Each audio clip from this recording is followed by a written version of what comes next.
Good morning, Dario. Morning, Phil. How you doing? Yeah, great. This is off the cuff. So everybody, good morning. I'd like to introduce you to my very special guest, international speaker, best-selling author, and also business coach, Dario Cucci. How's Thanks things for with you? having me, Phil. Nice to be here. I'm really honored to have you on my show and podcast. How's it been for you recently? Oh, it's been good. It's been challenging at times, but that's the way life is. Nothing goes as smoothly as always planned. And yeah, it's been interesting to say the least. I mean, on the good side of things, I just a book I collaborated with just got out. A Journey of Riches, Motivate Your Life, which I'm very excited about, and it's doing really well. So it's already like in a few countries a bestseller, #1 on Amazon, which is great. I'm literally in the process of creating an online hybrid program with what I do with sales coaching side of things, and helping people letting go of trauma and learning how to ultimately improve their communication skills and strategies to serve clients better and retain them long term rather than short term. And and other than that, since the last time we spoke, I think I moved places. I'm now in a different home. I don't know if you noticed, but I lost a few pounds. So, I lost over 36 pounds the last 9 months or so. Wow, you're still looking well, regardless. You're looking well. I would like to ask you, because I'm sure some of the certain parts of the audience, as well as other people out there on the social media now, that may not be aware of what you do and what your backstory is. How did you start in regards to business? Because there's always a backstory. I always ask this for all my guests, because some people, they go straight into it. This is what I've got. But it's nice to hear, like there's always like a starter of a backstory of what got you started, what inspired you to think, right, okay, I need to start helping people, start serving people, because I can see something, because you're very good at that. I've noticed this, that on my own observation, you can see things that other people don't, and it filters through, because sometimes that's why certain businesses, they're not consistent in other areas. And then that's why you've been on a global scale. You've been helping a lot of professionals globally in regards to customer service and other areas of their business. How did you start it off, and what inspired you to serve others? I mean, I always served others, even when I was employed and working for other companies in the self-development industry, in the service industry, whilst I was living in Australia, and then when I moved back into Switzerland. But the passion that I have to serve people is always to look at how can you create a better quality of life. Ultimately, that's my passion in life, because I think life is too short to burn yourself out and be sick all the time and not have any money and things like that. So when I moved to Australia and I started working within the self-development industry after I got my certification as an NLP coach, time therapist, and hypnosis therapist, there was a transitional phase from being a personal trainer to becoming sort of a business/life coach kind of thing. It wasn't defined yet. It was more like I just help people achieve their goals quicker by reprogramming their subconscious mind and helping them let go of trauma that they held on all their lives, and helping them gain clarity around what is their own life about and their goals have and things like that. And after having worked for 3 different companies in the self-development area industry, and with 3 different companies generating for the companies I worked with, first as a sales executive coach kind of thing, and then later on I was a sales trainer and manager. I made the companies approximately over $1 million additional sales revenue each and every year, sometimes even up to 2 millions. Selling other other programs of mentors and experts over the phone and memberships kind of programs. And one day I ended up in hospital, and I thought to myself, how did I get here? So I wasn't sure if I'll make it, if I had a stroke or what was wrong with me. So I asked myself that question, why did I get here? Because obviously something caused my illness, something caused why I'm here in hospital. And I asked myself two questions. One was, why did I get here? And the second was, did I live my life with purpose? And when I realized I didn't, I asked my subconscious mind the question, so what is my purpose? And in that moment, my subconscious mind, within split seconds, I mean, when the subconscious mind communicates with you, it does not do communication like we know, like logically. It just does it in its own way.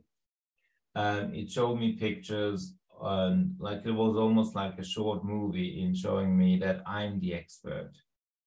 I'm the person to inspire people to speak from stage, not Tony Robbins, not somebody else. It's me that is ultimately the leader to inspire and educate people. And that's how I came to ultimately start my own business over 7 years ago after I moved back to Switzerland. And after, I got the news in the hospital after waiting for over 3 hours that it wasn't a stroke, it was just Bell's palsy. Not Bell's palsy, it's just paralyzed.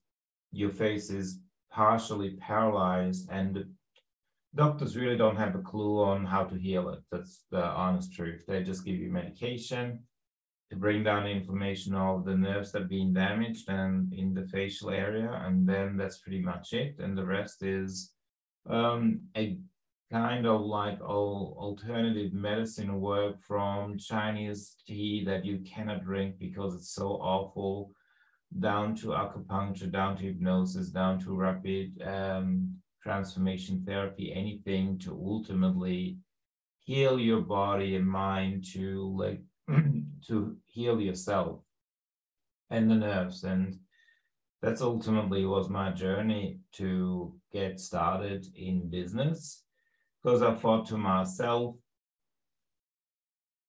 what if, and I do believe that, what if there is people like me that burn themselves out promoting somebody else, that, or they might not even promote somebody else, but they created a business model without purpose, just with the purpose of making money. They make good money, but they're not satisfied. So they are working themselves into the ground, doing something, believing they need to serve the people, but without actually the passion behind it and without knowing who they truly are.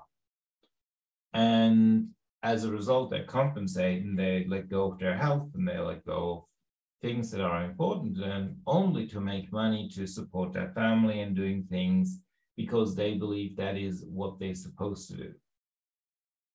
What if there is people out there that go through that, and as a result they become unhealthy, as a result they end up in hospital, as a result they might even die?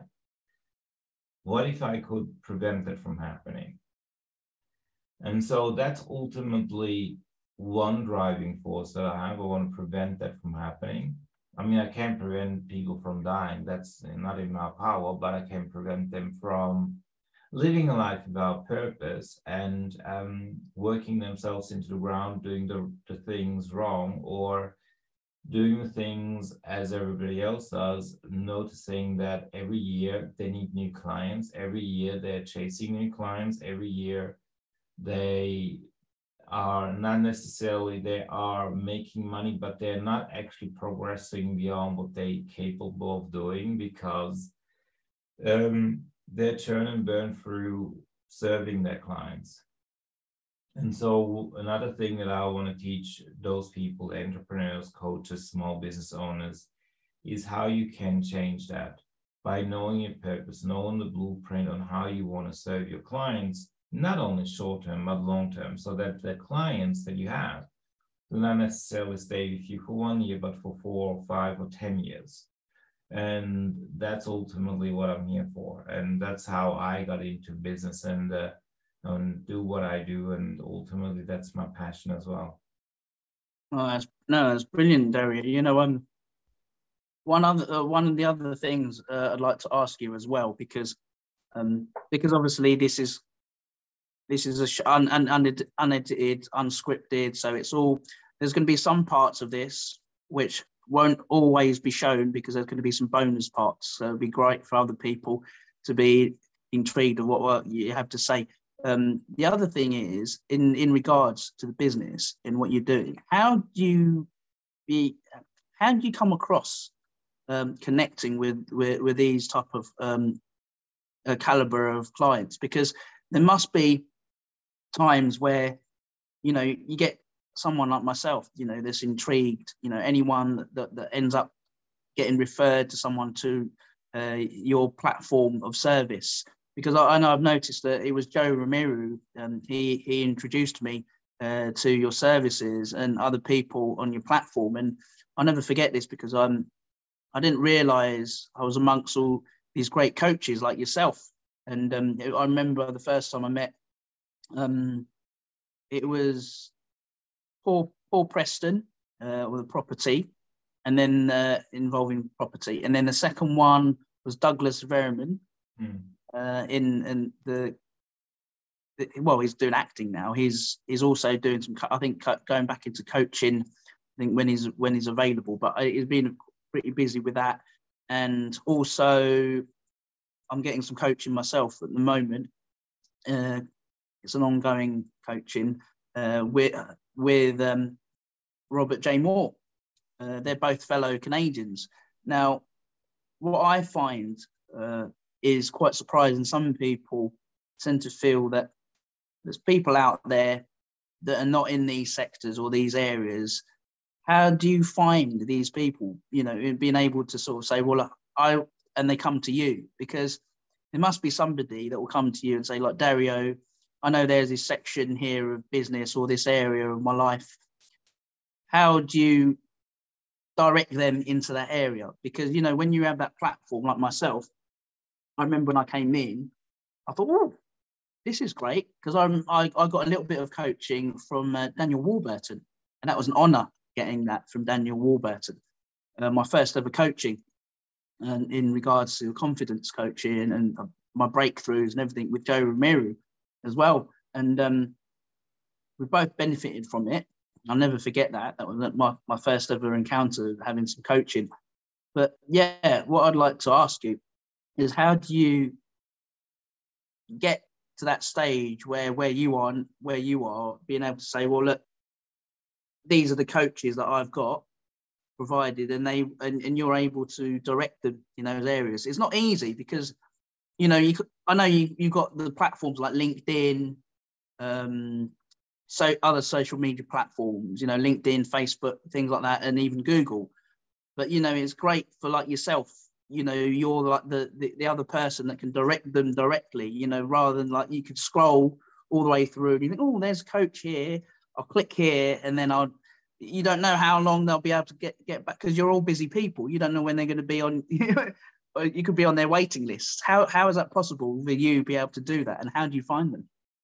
Well, you know, the people, I got a very wide network. And when I used to do like live seminars and workshops, people would actually approach me as well as I approach them, and refer to people, and then think who could actually add value to the seminar or workshop that I do as a guest speaker. And that's how I ultimately negotiated with them to be part of it, to contribute with their knowledge. And when it comes to my own clients, I mean, people are either referred to me, or the people, they find me on social media and then they reach out to me and we have a conversation. And I'll see if, you know, what I do can add value to them. And if it does, then ultimately, then if they if they got the resources to work with me, then we'll make it happen. Either they pay in full or on a payment plan, and then I start working on a regular basis. I prefer to work with people that already have a business. Yes. And not just a startup business, and have like an idea and a concept of what they want to achieve with the product or service that they have, but they already have like a concept, a product or service that they already selling to the Yes. customer. So because then I can help them gain clarity around it, give them feedback, constructive feedback on what they can do better about their own messaging, about how they can sell the benefits better, bring that across, packaging and things like that. But then ultimately what I will work with them on is how they can retain their customers for longer. Because the biggest problem we have today is that we literally burn through customers. Yes. The neglect you touched on. How do you know that people get back to you because they're so busy? To be honest, I think that's just a convenient excuse. You're never too busy to quickly answer a question. And if you are, then you need to change the way that you communicate with the people and the way that you stay in touch. So therefore, you need to ultimately look at, are you using a CRM? If not, which CRM is good for your business to make use of so that you can serve those clients better? What limiting beliefs do you have that stop you from, being more transparent and responsive? Because there's a limiting belief behind the behavior. So if you are not on time, or you're always late, or you're inundated with requests and you don't know how to you set boundaries and things like that, that's all connected to your subconscious mind. So if you've got a certain belief around that, which is triggering anger, frustration, sadness, guilt, regret, or any of those negative emotions, because you had that created at a certain time in life when it served you in a different way, but you have not changed that because you created a habit of it as you grew up as a teenager and then as a young adult, and now you're still doing the same thing you created back when you were like 5 years old, as an example. You're not aware of it. It's in the blind spot area, I'll say. So therefore, this is why people then come to me, because I got that intuition, if you want, to help them get there. And then I got the skill to use techniques to help themselves in letting it go and integrate a new powerful belief that helps them create a new habit so they can serve those customers better and themselves better as well. So it has a dual effect. It has the effect that you yourself become better to yourself, and you also become better to other people because you're much more clear in the way that you communicate with them.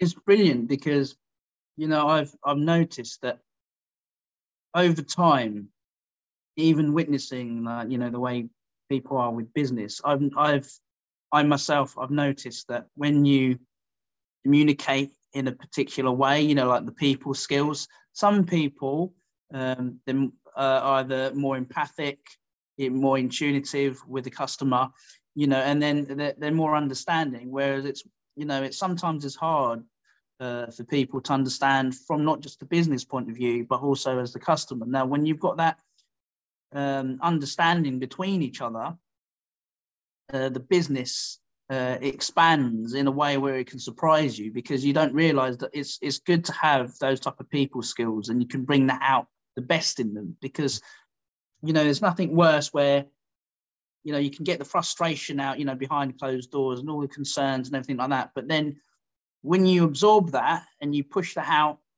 to people, it doesn't serve a good purpose on your business. It starts to make it you realize that all that energy, the frustration and all the things that's going on behind the scenes, and you push that out, people can see it. you know, and then they don't realize. You think, well, you need to put your business head on. You know, you need to realize, you go in, you think, right, I need to serve this customer, you know, with purpose. You know, they've got to make sure that you're giving them what they're meeting their needs, you know, and like you mentioned, the time management is essential, because you don't realize how much of a liability that can be for future reference.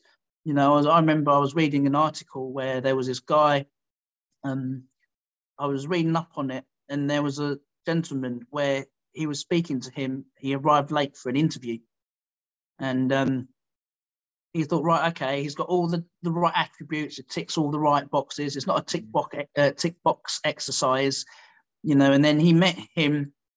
I think it was through a referral of somebody that gave him for this business. And I thought, right, okay, I'll meet up with him. And they met him.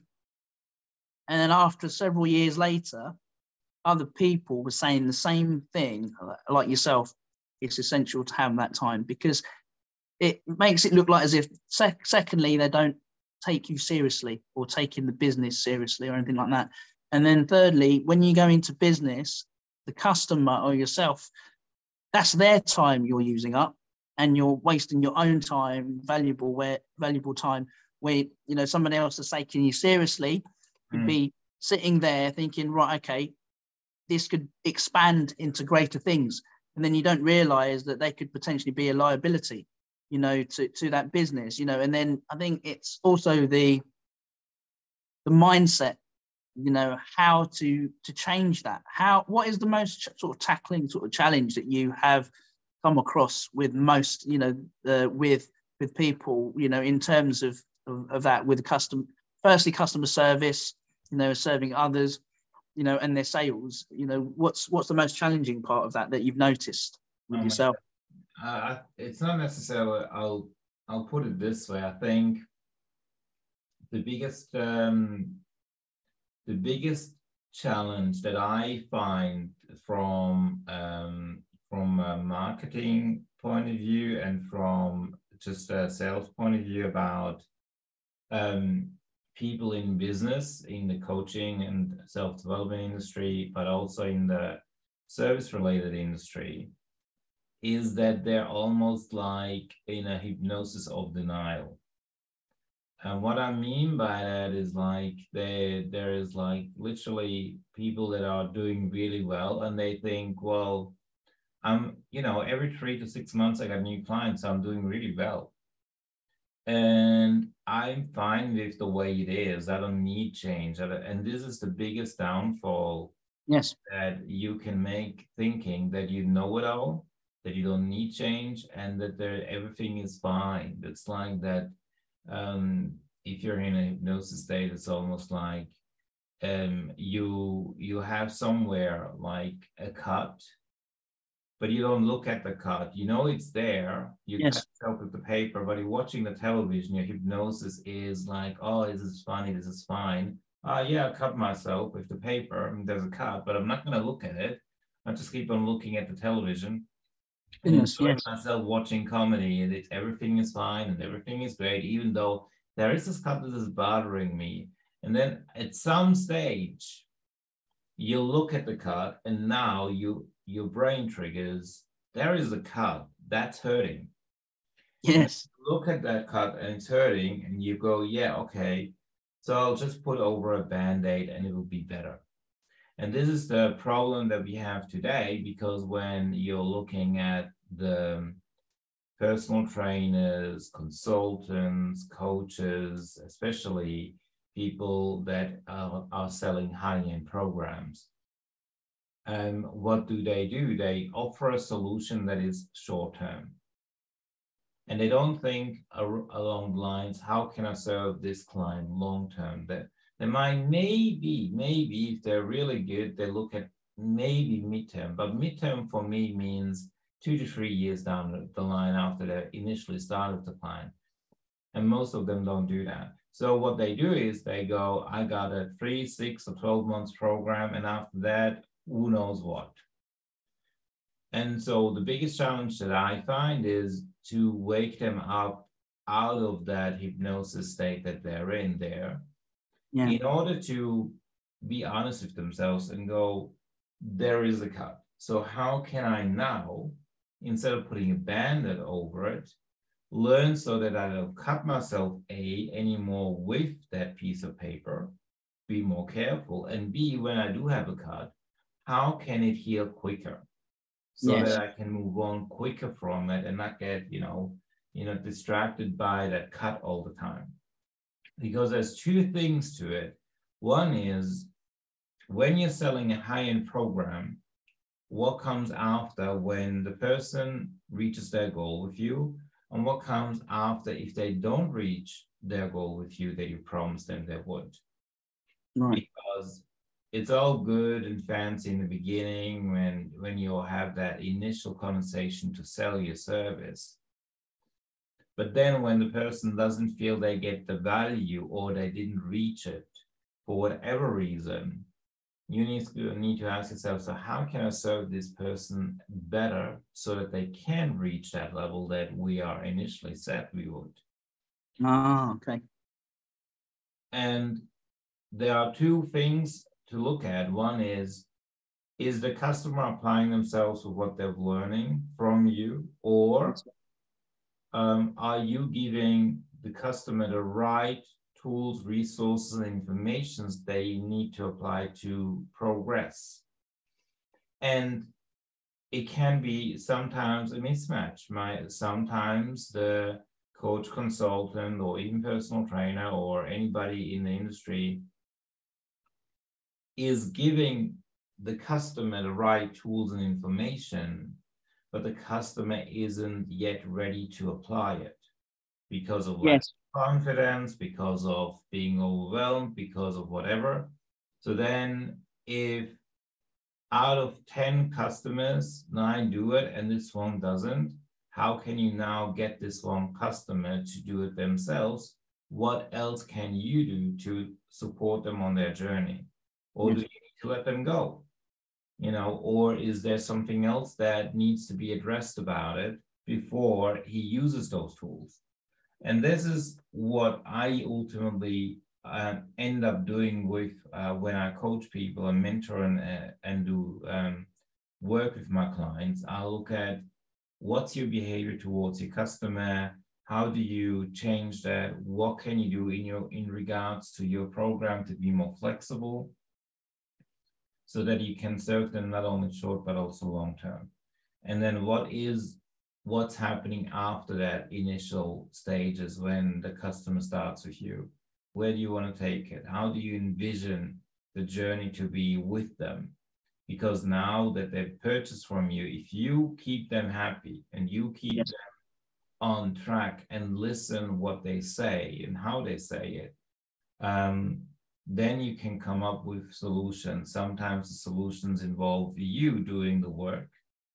And other times the solution might be that you get a collaboration or a partner involved or refer to somebody and get an incentive for doing so. So you are consistently serving your customer when you do that. And that's ultimately what it's all about, because the customer will stay, or the client will stay with you if they feel that it's within, their budget, if you want, and they can afford it, and B, they get value for what they are investing in. And so if they are with you and you can always provide value, there's no reason why they would need to go somewhere else or look for somebody else. But what happens these days is the exact opposite. People go with a special deal. Then after 3, 6, or 12 months, they consider continuing maybe on, and then the latest will be that after the second or third time they purchase, they go somewhere else for whatever reason. And that is where ultimately the repeat sales revenue dries up. And that is where I ultimately believe there can be, those things can be prevented from happening. And that way you can not only increase sales revenue, but also get more referrals as a result of it when you do that correctly. Yeah, that's true, because I've noticed that even with Joe Romero, he speaks very highly of yourself, and it's great that he mentioned yourself in regards to overall sort of performance and how he's dealt with clients and been able to sort of made vast improvements of his business with how to perform fitness. And I thought, well, look, why not? I mentioned to him that I was doing this podcast and I was doing a show. And then what I also want to do something similar in regards to being able to share the wealth of knowledge and be able to put people on this platform of my show to be able to share this wealth of knowledge and also let people know of what you're actually doing, because I think it's great. I spoke to a number of other guests before. It's not about just myself. It's also about yourself, Dario, and other people like yourselves. It's great what you're doing, because sometimes people don't get noticed unless you filter through and open the borders to expand for other people. Because rather than just where I am, Chelmsford and Essex, rather than America where they are, or just Australia, when you put this out there on social media and being able to know which platforms to use, how to serve, serve your purpose for other people, because there's always someone out there that hasn't tapped in to their purpose, and it's good that, like yourself, all those years ago when you realized, when you was in a position when you thought, what's that light bulb moment?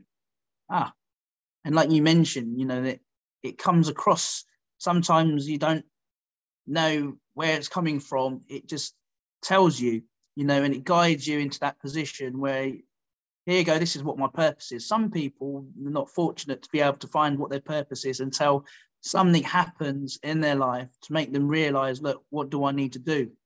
And it's hard because, a lot of people tend to go through so many different activities and different things, a multitude of different stuff, that they can't focus on one area.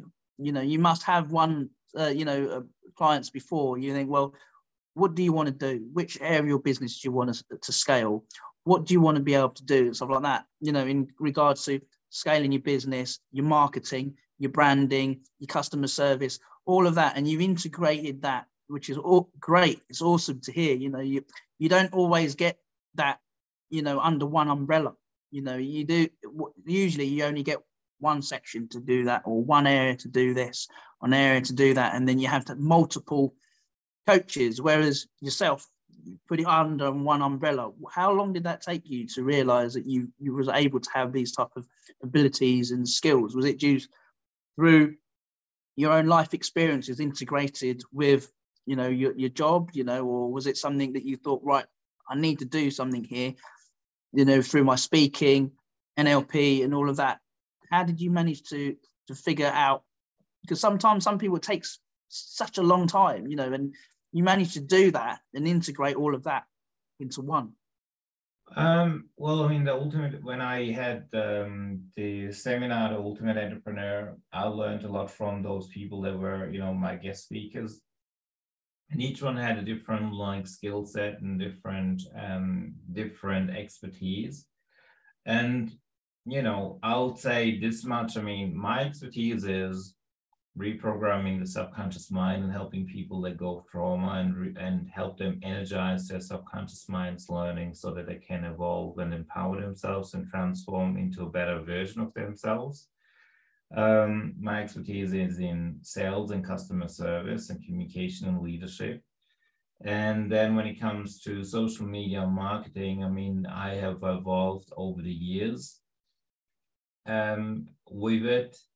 And I'm still evolving with it. I mean, I've come a long way since the time you and I spoke the last time, about 3 or 4 years ago it was.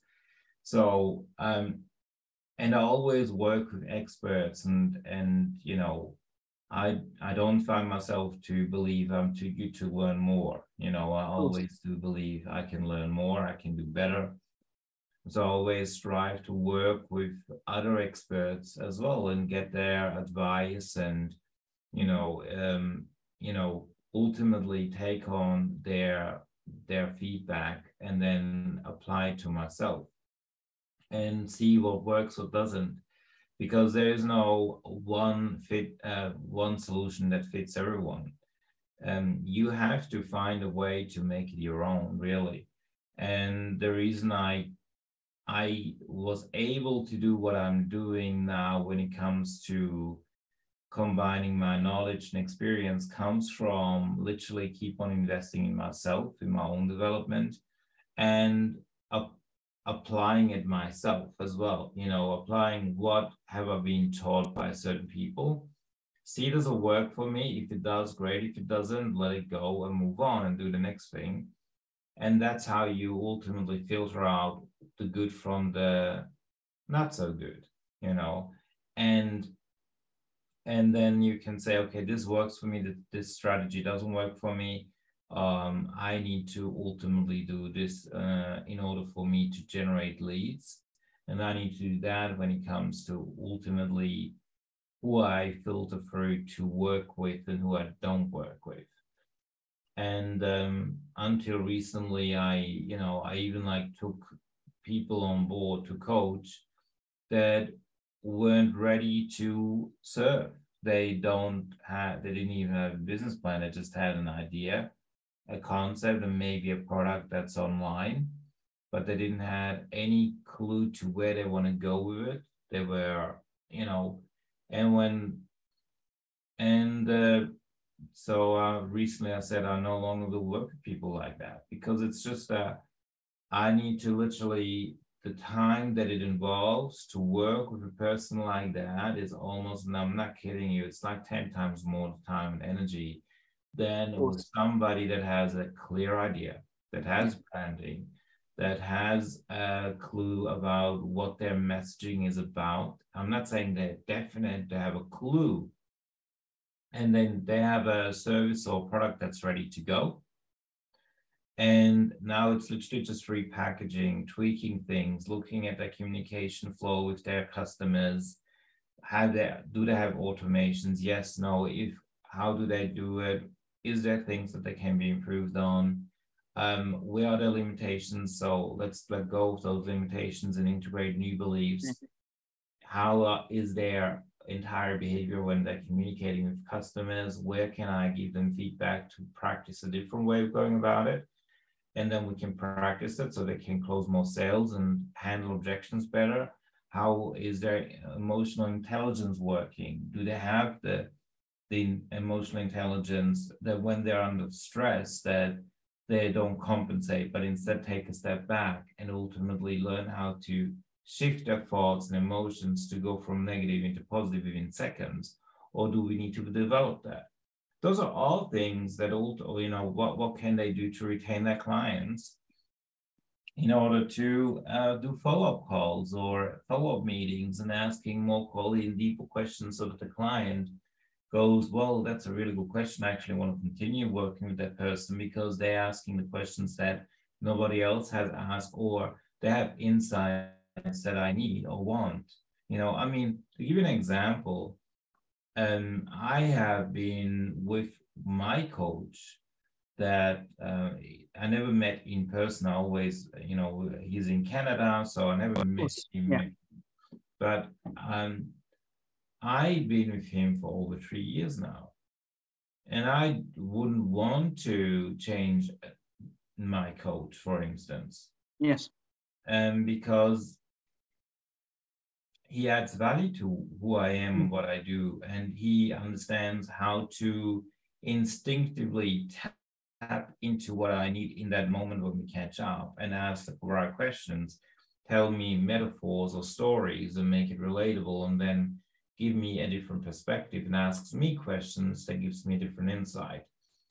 And the important thing about that is ultimately you can have several coaches. I work with coaches on the marketing side, and at the same time, I got a coach that's almost like business/life coach, if you want.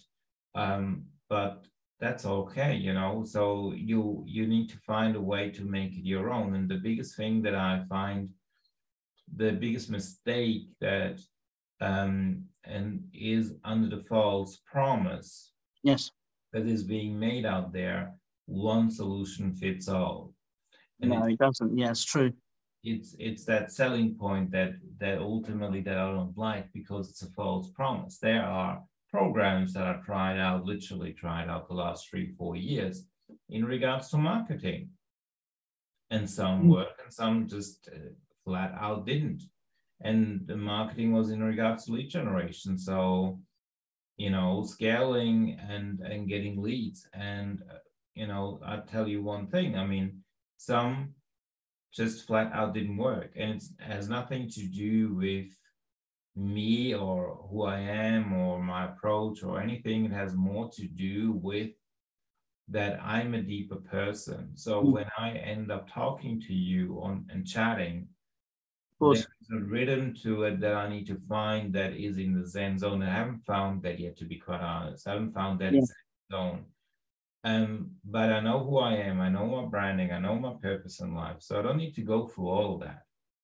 So when, you know, and then people go like, well, I promise you get this when you go through all of that. But it's just a repackaging. And ultimately, you as the person like myself need to be confident enough that you have done the work there. And when you have done the work there, then it's all about finding out how can you tweak the one thing that's not working for you. And that sometimes is the hardest thing because it's so small. It's like a needle in a haystack, you know? Yeah, that's true. That one little thing. And obviously we want to get the answer quickly. I'm patient as well, but then on the other hand, you just need to take a step back and go, so who could help me with that? And if that person that I invest in isn't able to help me, maybe I need to move on and find another person, or maybe I get an insight from somebody I don't even need to pay. I'll just get feedback, and that is that light bulb moment, you know? So this is the kind of thing I would always recommend everybody in business. And when you have a coach, if the coach is a great fit, then great, go for it, stay with them. But if they are not a great fit, if you bought the program and the program isn't working for you, then either communicate with the person that sold you that what it is that is missing for you.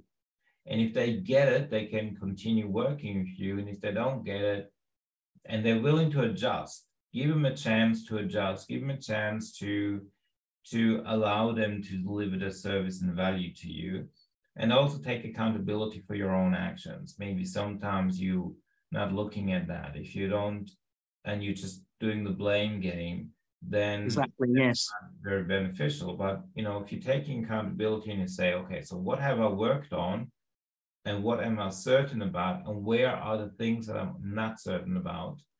So that you can, you know, coaching is always a two-way street.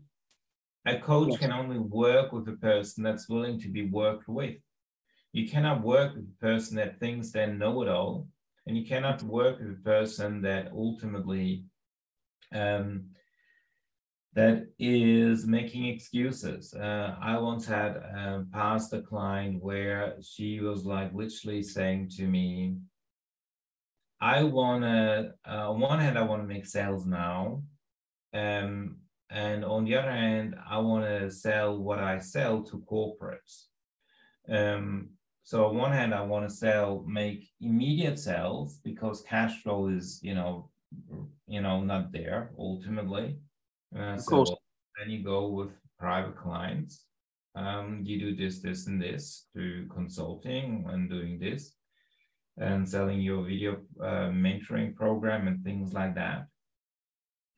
And then the video program, if you want to sell licenses on a corporate level to companies, yes, you can do that, but that's more like a long-term plan, because the reality is, I mean, we all love, you know, getting the money from the corporates, but the fact is, I mean, if you are starting out, you don't have a name to yourself and people don't know you. They don't know if what you're actually selling is working or not. And you go straight to corporate. In the best case scenario, it will take a year for you to get that one corporate client. And that's in the best case scenario, because here's how corporate works for every delusional person out there that thinks, oh, great, I get just corporate clients. First of all, corporates have a budget every year. That budget is allocated within the first 3 to 6 months after the year starts. So within the financial turn kind of thing. Most of the corporates already have all the services that you think of offering them. So they have coaches, they have consultants, they have designers, they have branding experts. They have literally everything because they don't need to worry about money. So they have that already in place. So now you are competing with already in place services. Yes. And they need to know what makes you unique for them to give you even a chance at possibly working with you. So once you then apply, they will come back to you with when you have your foot in the door. Now, just getting the foot in the door is difficult, okay? But let's just say you're lucky enough to get the foot in the door because you know somebody there. Yes. Then you will get a reply and it will say, well, thank you so much. We have time for us to meet with you in 3-6 months time at this level for 15 to 20 minutes, maybe half an hour, if they're generous, an hour. Then you do your presentation and then they will tell you, all right, we'll get back to you with what we think and take it from there. They might then get back to you and say, yes, we accept your proposal. They might get back to you and say, your proposal is okay, but we have this in mind, so you need to adjust your proposal. And then they might go and say, well, we do like your proposal, and that's the very best scenario. This is how we offer it to you. And it's not like you have a choice. It's like literally that's what they offer to you. You don't have the negotiation level to say, I only want this. Because they have, if you're one of 100 or 1,000. So then they come back to you and they will go, this is what we offer you. But bad news is our accounting department already told us that all the budget has been allocated for this year. So we start with you next year. Goodness, That's how it works. So that means in the best case scenario, it takes 1 year.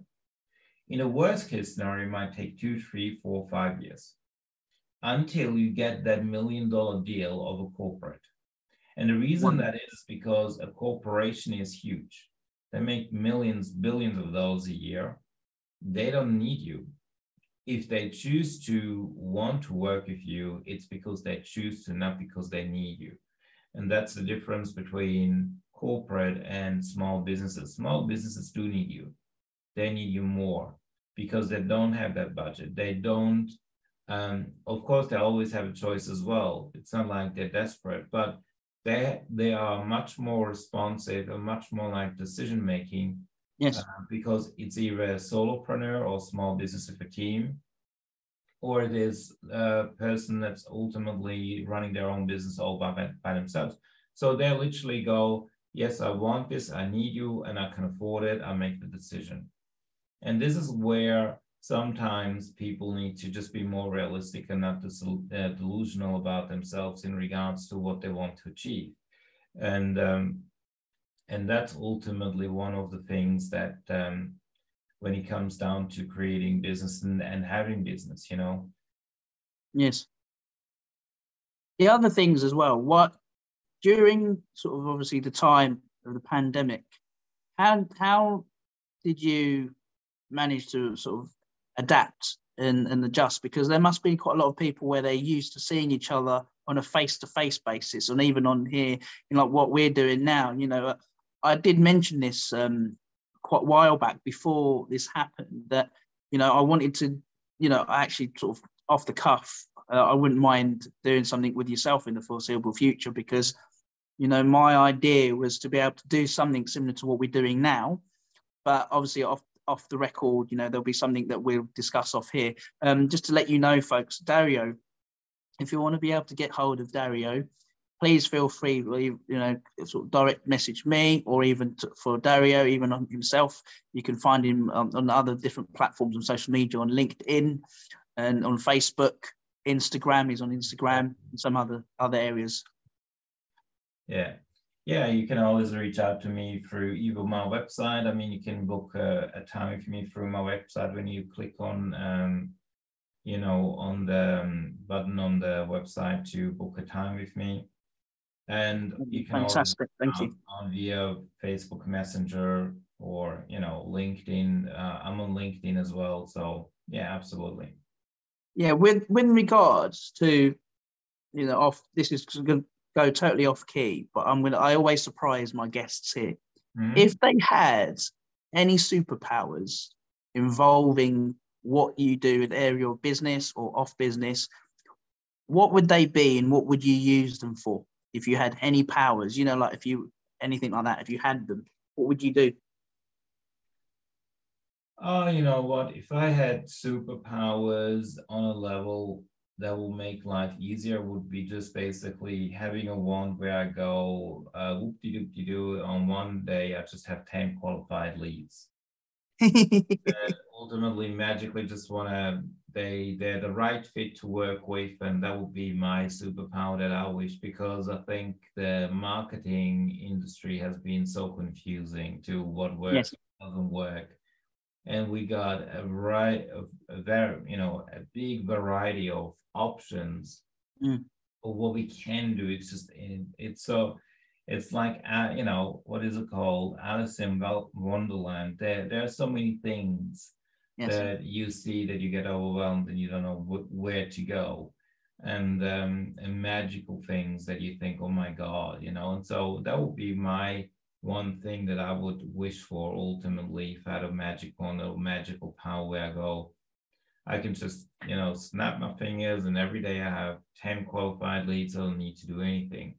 That would be, and then ultimately have to choose who do I want to work with, which I do these days. I actually really, I choose my clients carefully because I want to work with people that are on the level where I can give the most value to, and that are willing to, you know, work with me for 12 months or even longer, so that we can serve one another. You know, it's a give and take when you have clients. It's sort of like, and the best thing that I can say from my experience for having a regular coaching sessions with my coach from Canada, is that after a certain time, you go on to a different level of depth.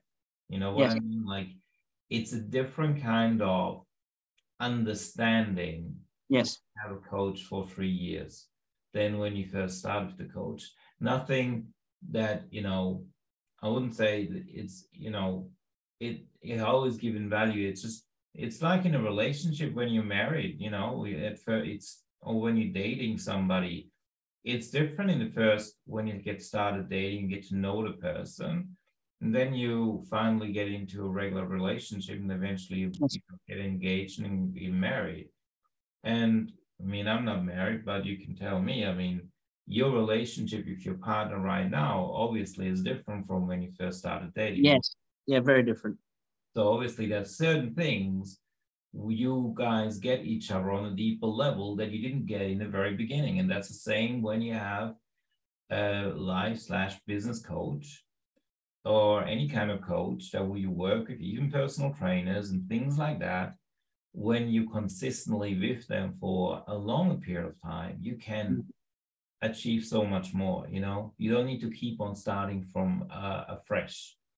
And that's one of the reasons why I want to work with people long term as well, because I can take it from a completely different level when they've been knowing me for so long. I mean, Joy Romeo has been a client of mine for almost 2 years, and then after that, he ultimately assisted me during the event. So there has been a transition of, you know, from me starting to work with him to when we stopped working on a consistent basis. But even after that, we kept in touch and kept on supporting one another. And that's the thing that ultimately makes all the difference for me. That's great. If you had an opportunity and chance now, like if you had like a time machine and it's there, and you had an opportunity to you can have two people, two choices, dead or alive, or or they could both be alive, or they could both be passed away. And what would you say to them? And what would you say to them? What would you talk about? And where would you take them for dinner? What would you be doing? This is just off the cuff. Okay. So I'd say one person that that I would love to take for dinner would have been my my auntie. She passed on a long time ago.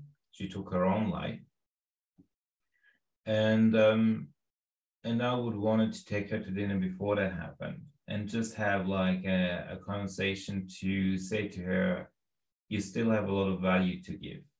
So your life isn't over just because your husband is an asshole cheating on you.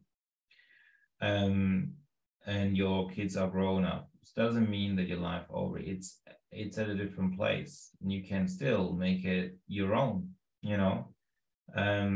What we sometimes forget is, even in the darkest of times, there's always an opportunity to grow from and push through instead of giving up. And when you push through and find a way to go through it and come out on the other end, you have gone on a journey to evolve, and that ultimately transforms you. And as you go through that, you will add value to people's lives. And that would be one person, or just tell, look, you still have a lot of value to give and stay in this place on this planet. It's okay if you want to go into the next level and not be physically here anymore. That's your choice, but I would love to see you around for longer. Yes, I didn't get that chance, so she did. She was a happy personality that pretended everything was fine, and then one day she was gone. She never let on that she will kill herself or anything like that. And so when that happened, it was like I was a teenager at the time. I was taken by surprise, and that was over, my God, almost 40 years ago when it happened. So that would be one person. I'd say the other person that I would love to sit down with would be definitely, I'm between deciding Oprah Winfrey and Tony Robbins, but I would say wow. The person that I would love to sit down with is definitely Tony Robbins. Yes. Because he only did NLP certification at practitioner level. And then after that, he made it his own. So he made his own model and concept and training programs, and he grew it into a billionaire business. He's a billionaire, that guy. That is so huge. And he's an inspiration. And I mean, one of the people that ultimately has been a role model in my life that I also promoted. That's how my career started. I promoted on commission-based only sales, selling back in Australia when I was over the phone, selling UPW tickets and David Destiny trainings and things like that. And that's how my sales career started, in selling self-development. Wow. And there was, and I attended the UPW. I really enjoyed it. I played full out. And yeah, he would be one person where I would love to sit down and say, I know so much about you and so little about you at the same time. What is for you still your own driving force when things don't go according to plan? Like, what is the one thing that you tell yourself when you have challenges? Yes. To Good question. Keep on going. Because obviously for you, it's not financial challenges anymore. You got all the money, but I'm sure there are challenges in your life. So how do you? Yeah, that's a good question. And the other thing is, if I know you get the luxury of being able to travel with what you do, you can do it remotely, but is there any place of travel that you haven't been to yet, and why would you travel there?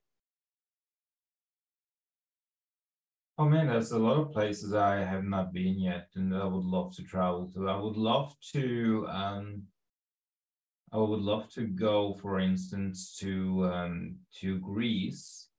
Yes. I once been there with my family when I was a kid, but I haven't been since. So I would love to go to Greece because it's a beautiful country. I would love to go to India because I like the Indian cuisine and you know their approach in regards to spirituality and that sort of thing. I love to, you know, go to the United States when it's less crazy. At the moment, it's not that good to go to the United States, but I'd love to go to the United States and be there for a while, you know, to do my own trainings and programs and develop myself and learn and meet people and even possibly, you know, pitch one of my scripts that I've written for a movie or TV show and things like that. Yes. What else? Maybe even do an audition, you know, things, all those kind of things. So attend the self-development training, meet the people that I've been meeting online with and get to know them in person, like have, you know, dinner or, you know, something like that. Yeah, that's a good idea. You know, in actually, you mentioned dinner. What is your favorite dish? Have you got a particular favorite dish, or do you have more than one? Oh, there's more than one, but one of my favorite dishes is a dish that my mom used to make. She learned it from my grandma, and it's an eggplant dish made in the oven. That's finely cut eggplants with mozzarella cheese, Parmesan cheese, eggs. What else is in there? You can have it meat or without meat, like, you know, bacon or something like that. Meat, you have some breadcrumbs in there, like you mix it all under and you put it in the oven and you let it cook for about an hour. And yeah, that's a really delicious dish. After it's cooked like 45 minutes to 1 hour, it's a beautiful dish. It's almost like an eggplant lasagna if you want, but not as it, because the eggplant isn't like sliced, so it's cut in, you know, cut far more in quarters. It's a really, really nice dish to have. That's one of my favorites. I would say there is the very plain grilled chicken in the oven with vegetables like sweet potatoes and things Sounds like nice. those are things that I like. So I like Italian food, of course. I grew up with it. So, and yeah, I like cooking as well. Have you tried Filipino food? Yeah, I have. I think I don't know the exact names of the foods that I tried.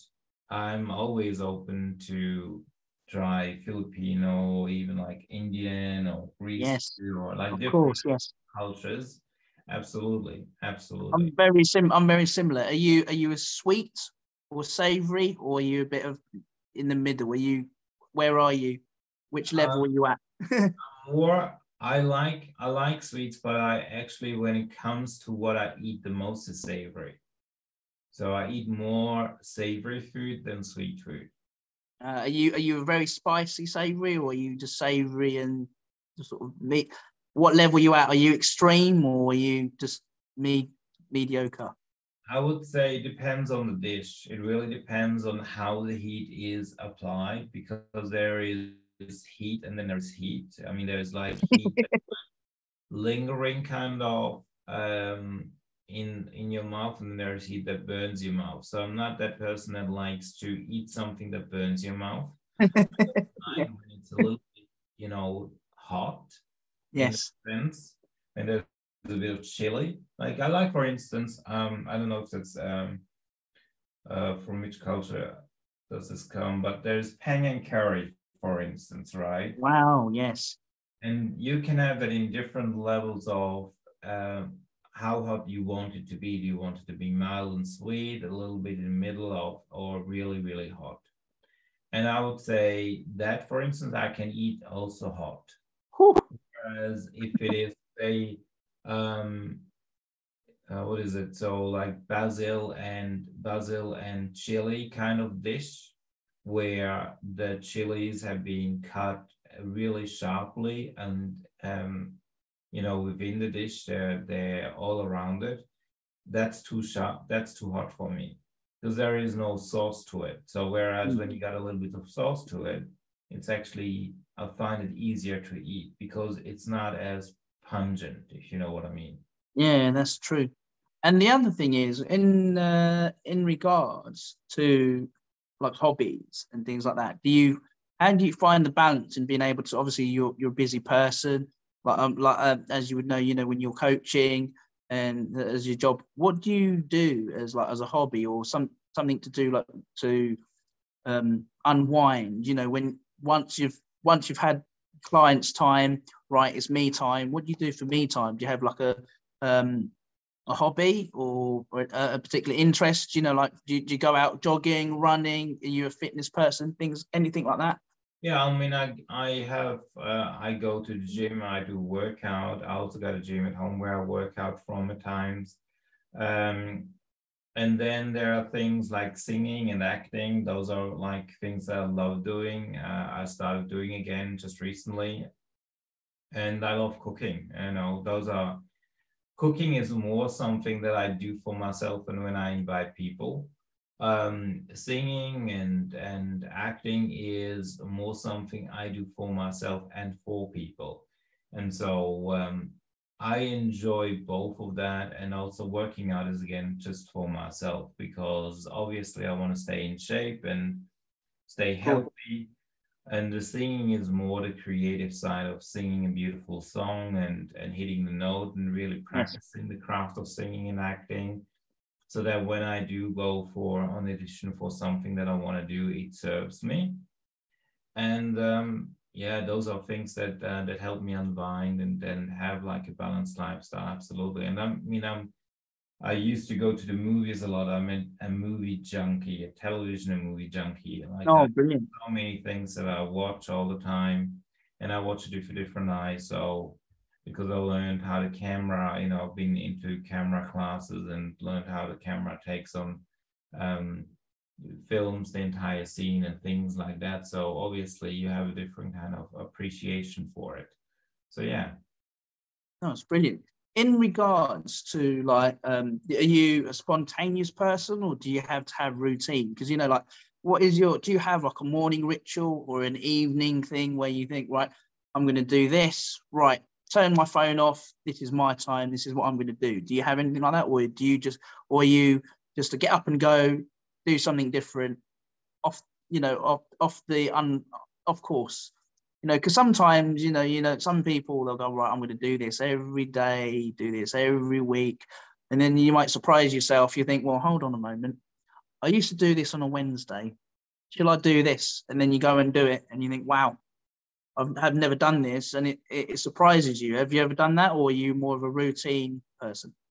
There are certain routines that I have, I'd say, in the morning when I get up and that sort of thing. But the luxury of working for yourself is you can make it your own. Yes. I don't put myself into a category where I just do certain things and then I don't give myself that freedom. Otherwise, I could just as well go back to being employed. Then you have that. Yes. So the luxury of working for myself, I can just make my own time available. Right now I need to soon go because I'm actually going to a singing lesson. Wow, that's going to be. Hey, update that with us with another one. I'd love to have you on the show again, Dario. And give us an update of how things have been going on. It's been really enjoyable and having you on the show. It's been an honor. Like folks, this is to wrap this up. Just I don't want to keep Dario too long. Because as mentioned here, this is pre-recorded, and future sort of lives, and even sort of even now another video interview to be continued with Dario Cucci. This has been a pleasure, and hopefully to have him on the sort of foreseeable future as well. Keep us updated with how you've been doing, and some other activities that you've been involved in. Mm-hmm. Just get involved in being able to sort of contact myself and even sort of Dario on the particular platforms that he's got available. Then you can look him up. He's the best selling author in regards to the successful mind, and also up in other books that is mentioned during the actual video interview. They'll be on the platform, which I've mentioned. I'll get you some up-to-date information from there. Thank you very much, Dario. It's been an honor, and it's always a joy and an honor speaking to you. And I've learned quite a lot over time, and no doubt there'll be a lot more I can learn from you in the foreseeable future. Right, folks, that's the way from. Thank you very much from myself, Phil Carew, and Dario Cucci. Thank you very much, Dario. It was a pleasure being here, and absolutely looking forward to the next one. So thank you so much. You take care. Thank you very much, Dario. You take care now. Thanks very much, buddy. Bye.